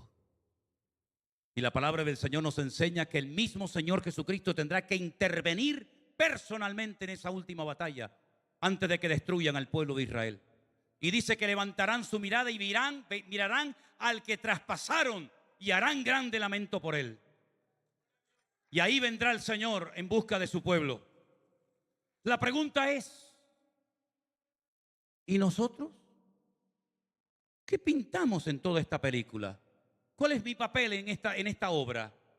¿Me quedo, salgo? ¿Dónde estaremos nosotros? Permítame que les recuerde algo de la Biblia. Una mujer casada y con dos hijos, tuvieron que emigrar a Jordania o a Moab en aquella época, porque en Belén, donde vivían, no había comida, no había trabajo, no había futuro, no había nada. Y allí se va Noemí con su marido y con sus hijos, ¿verdad? Malón y Kelión. Y dice la Biblia que estos hijos se casan con mujeres moabitas. Pero resulta que el marido de Noemí muere y los hijos de Noemí se mueren y se quedan ahí 3 mujeres solitas, viudas. Y Noemí dice, me voy a volver a mi tierra otra vez. Aquí no tengo futuro, no tengo nada. Y de las dos nueras, dice una que se volvió a sus dioses. Pero la otra le dijo, no me ruegues que te deje ni te abandone, porque a donde tú vayas yo iré. Tu pueblo será mi pueblo y tu Dios será mi Dios. Y donde a ti te entierren, a mí también me van a enterrar contigo. Noemí era judía, Ruth era moabita, era gentil. ¿Quién consoló a quién? ¿Quién apoyó? ¿Quién sustentó a quién? ¿La judía a la gentil o la gentil a la judía? Es interesante, ¿no? Ella rehace su vida y se casa con el hijo de Rahab la ramera, un tal Booz, y de ahí viene el Mesías. En otras palabras, nosotros vamos a tener un ministerio extraordinario en los últimos tiempos de restauración, de cariño, de amor, de apoyo a un pueblo que le dio las espaldas a su Mesías, pero que si tú eres capaz de provocarlos a celos, porque al judío no se le convierte predicándole. La Biblia dice que para él la palabra de la cruz es locura. ¿Cómo se alcanza entonces a un judío? ¿Cómo se evangeliza a un rabino? ¿Cómo se alcanza a una persona que se sabe media Biblia de memoria, pero que ha rechazado al Mesías? Dice, provocándolo a celos. Viendo que tú eres un hombre bendecido, viendo que el Señor te ha sanado, viendo que el Señor te ha liberado, viendo que sabes la palabra de Dios igual o más que Él. En otras palabras, despertando en el interés hasta el punto que te llega a preguntar, pero tú ¿cómo sabes todo eso? Yo he ido a sinagogas de visita y me han terminado sacando en la plataforma y gozándome con ellos, incluso hasta orando por ellos. Así que mi querido hermano, la iglesia tiene que estar preparada porque vendrán mucha gente pidiéndonos ayuda, consuelo y refugio. La pregunta es, ¿dejaremos entrar en nuestra iglesia a los que son diferentes a nosotros? Porque cuando yo entré en la iglesia por primera vez no venía así vestido, ¿eh? Yo me quitaba mis pantalones, los jeans, creo que los llaman aquí los jeans, yo me los sacaba y se quedaban de pie, ¿eh? Te puedes imaginar lo que llevaban de encima, ¿no? Hacía así, los ponía ahí de pie y ahí se quedaban. Y para vestirme hacía así, daba un salto y me metía otra vez dentro. Yo tenía un amigo mío que perdió el peine y cuando se cortó el pelo después de convertirse lo encontró que lo llevaba dentro de la melena.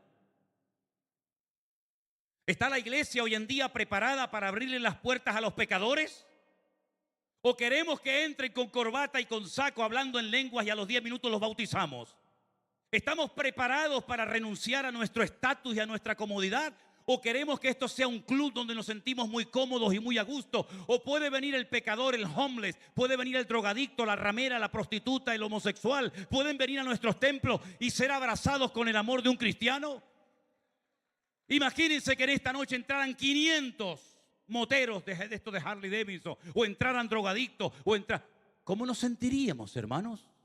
¿Saben por qué hay iglesias que solamente siempre le predican a los mismos? Porque el Señor no manda a ninguna iglesia a personas que en vez de ganarlos para Cristo, los van a condenar más de lo que ya están condenados. El Señor está buscando iglesias que sean hospitales del alma, donde la persona entre destrozada, pero el amor de Dios lo cautiva y lo transforma de tal manera que dice, aquí me quedo y no me voy a ninguna parte. Y lamentablemente hay iglesias o que te piden dinero nada más entrar por la puerta de la iglesia, como hay iglesias en España que te traen nada más entrar a la puerta de la iglesia un datáfono, el aparatito ese para pasar la tarjeta, y tú le dices, ¿esto qué cosa es? No, esto tiene usted que dar tanto para poder entrar al templo y aquí está el sobre del diezmo y aquí. ¿Para eso está la iglesia en la tierra? Para prosperar, ¿quién? Siempre el mismo, porque los demás están siempre igual. Pero este no para de prosperar. ¿Para eso está la iglesia en la tierra? ¿Para enseñar tonterías y entretener a la gente y hacerlos reír? ¿Cuántas iglesias han convertido en lugares de pasarelas de moda?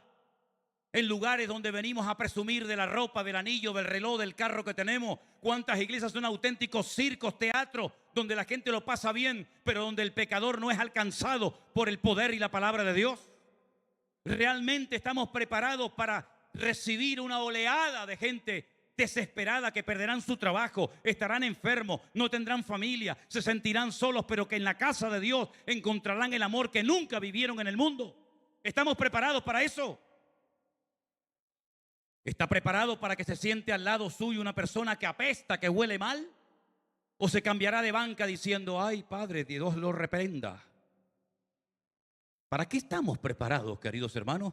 ¿Para esta última hora de la historia? ¿Para lavarle los pies al descarriado? ¿Para darle la chaqueta que nos sobra y la camisa que le falta? ¿Estamos realmente preparados para lo que se viene encima? Hermanos queridos, los últimos tiempos no van a ser tiempos fáciles. Los judíos ya tienen todo preparado para su tercer templo. Todo preparado, absolutamente todo. Hasta la famosa parada humana, la vaca roja, la que van a matar y sacrificar para limpiar la explanada del templo y purificar todo, ya lo tienen, ya está todo listo. Tienen las trompetas, tienen las copas, tienen las ropas, tienen absolutamente todo. Pero si no tienen a Cristo, no tienen absolutamente nada. No tienen absolutamente nada. Si algo le falta a la iglesia a nivel general hoy en día en el mundo, ¿saben lo que es? Un bautismo, pero de amor. Si tuviéramos mucho más amor hacia el Señor y hacia el prójimo, las iglesias no se dividirían tan fácilmente, ni pelearían hermanos contra hermanos. ¿Cómo me impactó la primera vez en mi vida que leí el trasfondo de la carta de Pablo a los filipenses? Un hombre en una mazmorra romana, con la espalda hecha jirones, solo, abandonado, todos me han desamparado, ninguno estuvo a mi lado, Alejandro se marchó, Demas se fue al mundo, etcétera, etcétera. El Señor estuvo a mi lado, pero dice al que le estaba dictando la carta, escriba ahí antes de que me maten, regocijaos en el Señor siempre. Y seguramente Silvano o Silas, que es lo mismo, dijo, ¿qué? Y dice, otra vez te digo, regocijaos en el Señor siempre. Ay, pero antes que me olvide, Silas escribe esto. Ruego a Evodia y a Síntique que sean de un mismo sentir. Un hombre condenado a muerte, un hombre que ya lo tiene todo hecho en la vida, se acuerda que hay dos hermanitas en la iglesia enfrentadas, peleadas una con otra, y le dice a Silas, escribe que Evodia y Síntique arreglen la situación, porque cuando no hay armonía, no hay bendición ni vida eterna. Pero donde están los hermanos juntos en armonía, allí envía el Señor bendición y vida eterna. Eso es lo que necesitamos, que la iglesia sea un faro en medio de la oscuridad, en medio de las tinieblas. Porque Cristo es verdad que viene pronto, pero dice la palabra y termino, pero el Señor no retarda su promesa, según algunos la tienen por tardanza, sino que es paciente para con todos, deseando que todos procedan al arrepentimiento. ¿Solamente tienen que arrepentirse los impíos y pecadores? ¿O tiene también la iglesia que arrepentirse de muchas cosas? ¿Solamente el arrepentimiento es para los del mundo, los de la calle? ¿No tenemos nosotros nada de lo que arrepentirnos? ¿Por qué dice el Señor que no vendrá si la iglesia sigue teniendo tantas manchas y arrugas? Porque la iglesia se ha arrugado mucho y se ha manchado mucho. Y yo siempre he dicho que cuando el mundo nos imita a nosotros, es una honra, es una alegría. Pero cuando tú tienes que imitar al mundo para entretener a la gente de su iglesia, tienes un gran problema, querido. Cierra tus ojos ahí donde estás en esta noche y dile al Señor, Señor, perdóname por el tiempo perdido. Perdóname porque estoy viviendo como si fuera a estar en esta vida 1000 años. Perdóname, Señor, por el tiempo que he perdido, por el dinero que he malgastado, por los dones que le he dado al mundo en vez de habérselos dado a mi Señor. ¿Sabes? La mejor decisión que puedes tomar en esta noche como joven o con la edad que tengas es decirle, Señor, yo quiero ir a por todas. Yo no quiero perder más el tiempo. Bueno, si el Señor te ha dicho que hagas ese estudio, esa carrera, gloria a Dios, pero si no es esa la voluntad de Dios, ¿para qué estás perdiendo el tiempo? ¿Para qué estás obligando a tus padres que trabajen como mulas para pagarte unos estudios cuando Dios no te ha llamado a hacer eso? ¿Para qué estar en un lugar cuando ese lugar ya no tienes por qué estar ahí ni un minuto más de tu vida? Cierra tus ojos ahí donde estás y dile, Señor, perdóname. Perdóname, Señor, por el tiempo perdido. Perdóname, Señor. por no ser tú lo primero en mí, sino otras cosas te han desplazado de mi vida, Señor. Oh, Padre Santo, gloria a tu nombre, mi Dios. Bendito sea tu nombre, mi Señor. Gracias, Dios. Gracias, mi Dios. Tú eres todopoderoso. Aleluya. Que el Señor nos guarde y nos proteja y nos libre siempre de todo peligro y de todo mal. Y vivamos como si hoy fuera el último día de nuestra vida. Si alguien tiene que entregar su vida a Cristo y venir al Señor, hazlo ahora antes de que sea demasiado tarde. ¿Hay alguien entre nosotros que le quiere entregar su vida a Jesús? Que quiere decirle, Señor, yo he perdido mucho tiempo y quiero aprovechar los últimos años de mi vida para honrarte y para servirte a ti con todo mi corazón y con todas mis fuerzas. Si es así, ponte de pie y ven al frente. Y si hay algún creyente, algún hermano aquí en esta iglesia que en esta tarde quiere decirle, Señor, perdóname, yo quiero aprovechar el tiempo, Señor. También te invito a que te pongas de pie y pases al frente buscando la presencia del Señor. Todos nos ponemos de pie ahora, hermanos.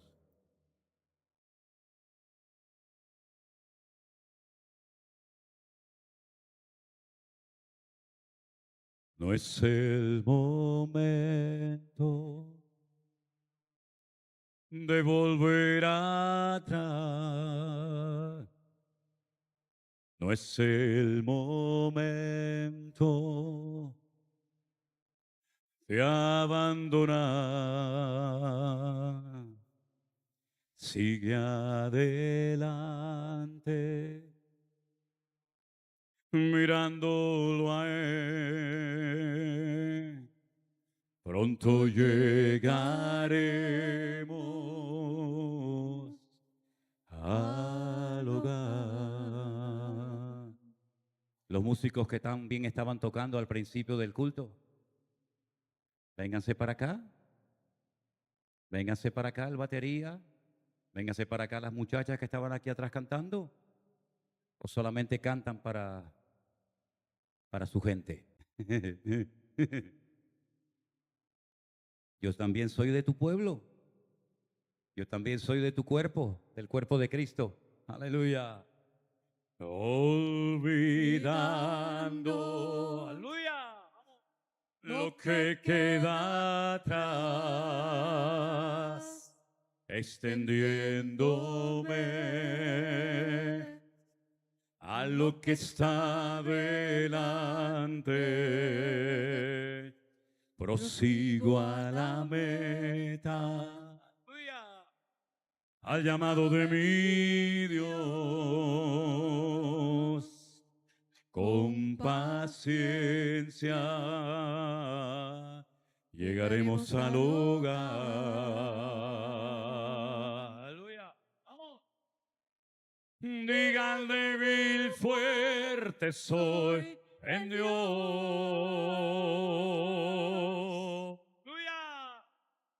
En Cristo yo soy más que vencedor. Amén. Él renueva hoy mi fuerza. Aleluya. Hay victoria, dígalo conmigo. Hay victoria en el nombre del Señor. Amén. Vamos. Diga al débil, fuerte soy en Dios.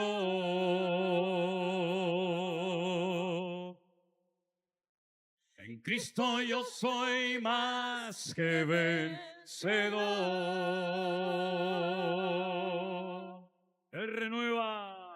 Él renueva hoy mi fuerza. Amén. Hay victoria en el nombre del Señor. Voy a pedirle a todos que pasen al frente en esta noche, por favor. Venga adelante, mi querido hermano y amigo. Vamos a orar juntos a nuestro Dios, todos. Vamos. No es el momento de volver atrás. No es el momento de abandonar. Sigue adelante, mirándolo a él. Pronto llegaremos al hogar, olvidando, aleluya, lo que queda atrás, extendiéndome a lo que está delante, prosigo a la meta, aleluya, al llamado de mi Dios, con paciencia llegaremos al hogar. Dígalo conmigo, vamos, fuerte. Diga al débil, fuerte soy en Dios. En Cristo yo soy más que vencedor.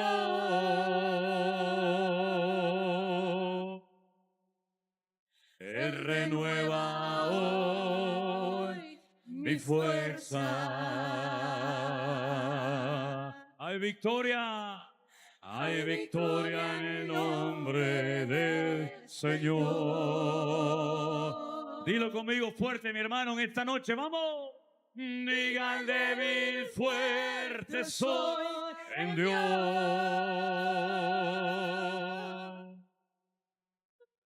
En Cristo yo soy más que vencedor.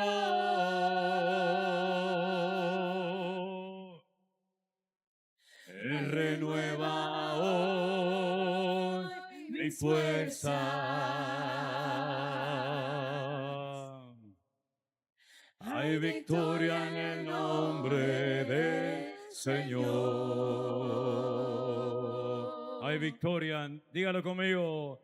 Hay victoria en el nombre del Señor.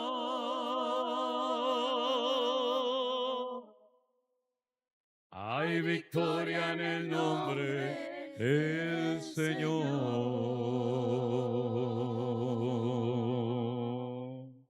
Amén.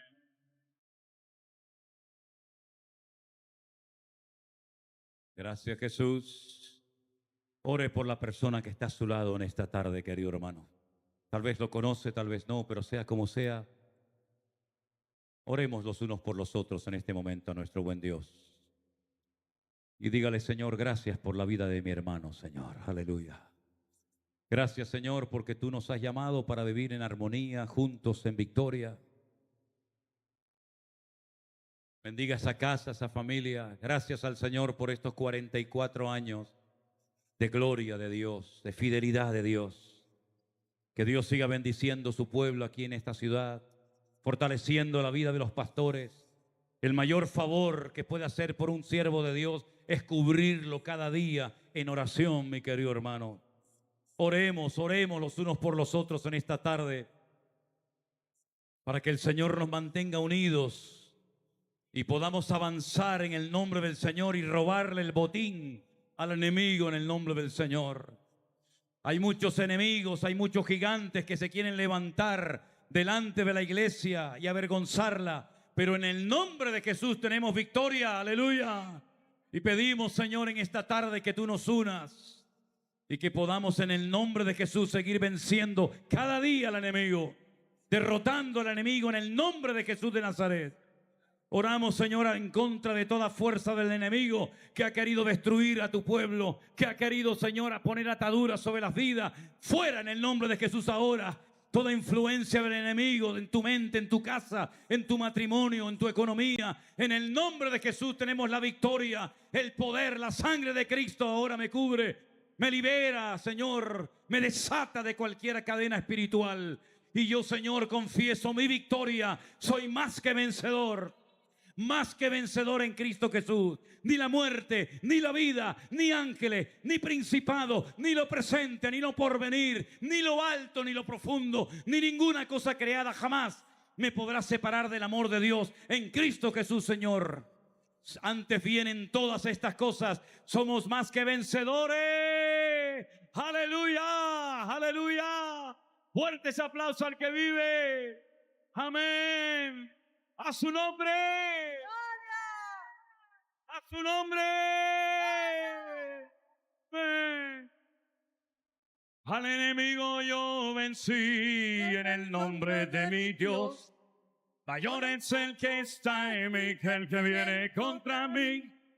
Por un camino vendrán y por 7 fuerte huirá. Otra vez. Al enemigo yo vencí en el nombre de mi Dios. Mayor es el que está en mí que el que viene contra mí. Por un camino vendrán y por 7 huirán. Aleluya. Y aunque nadie se atrevía a pelear contra el gigante, era día de victoria y de gloria para Dios. Con mi onda y una piedra al gigante yo vencí, porque había provocado al Dios de Israel. Vamos fuerte ahora, vamos.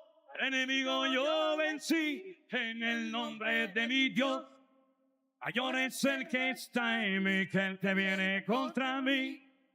Por un camino vendrán y por 7 huirán. Aleluya. Vamos. Al enemigo yo vencí en el nombre de mi Dios. Mayor es el que está en mí que el que viene contra mí. Por un camino vendrán y por 7 fuerte huirán.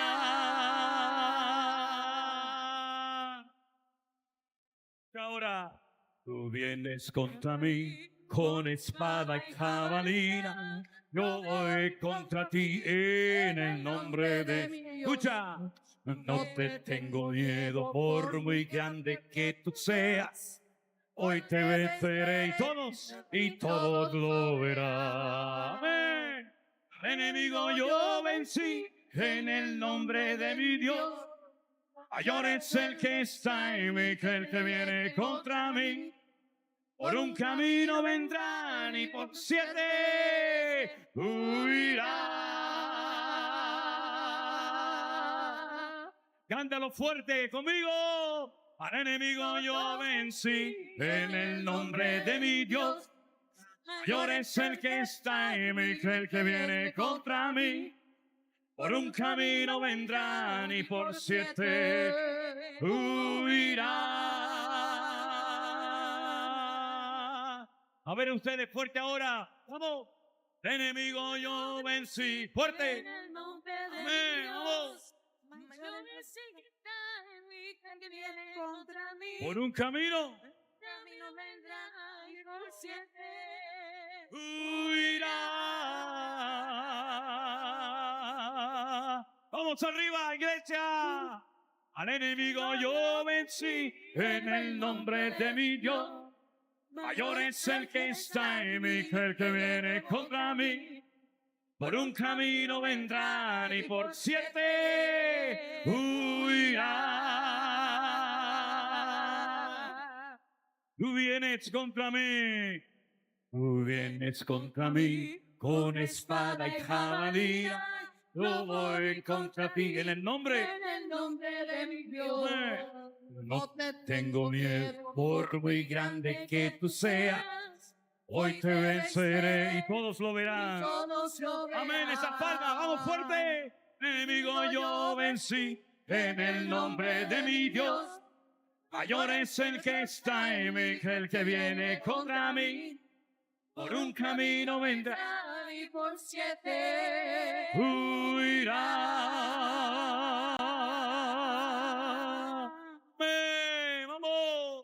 Al enemigo yo vencí en el nombre de mi Dios.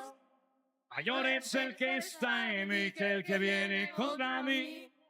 Por un camino vendrán y por 7 huirán. Arriba. Huirán. Y a su nombre. Y a su nombre. Al enemigo yo vencí en el nombre de mi Dios. Mayor es el que está en mí que el que viene contra mí. Por un camino vendrán y por 7 huirán. Una vez más, fuerte iglesia. Aleluya. Enemigo yo vencí en el nombre de mi Dios. Mayor es el que está en mí que el que viene contra mí.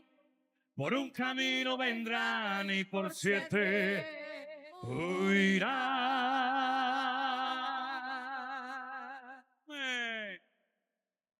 Huirán.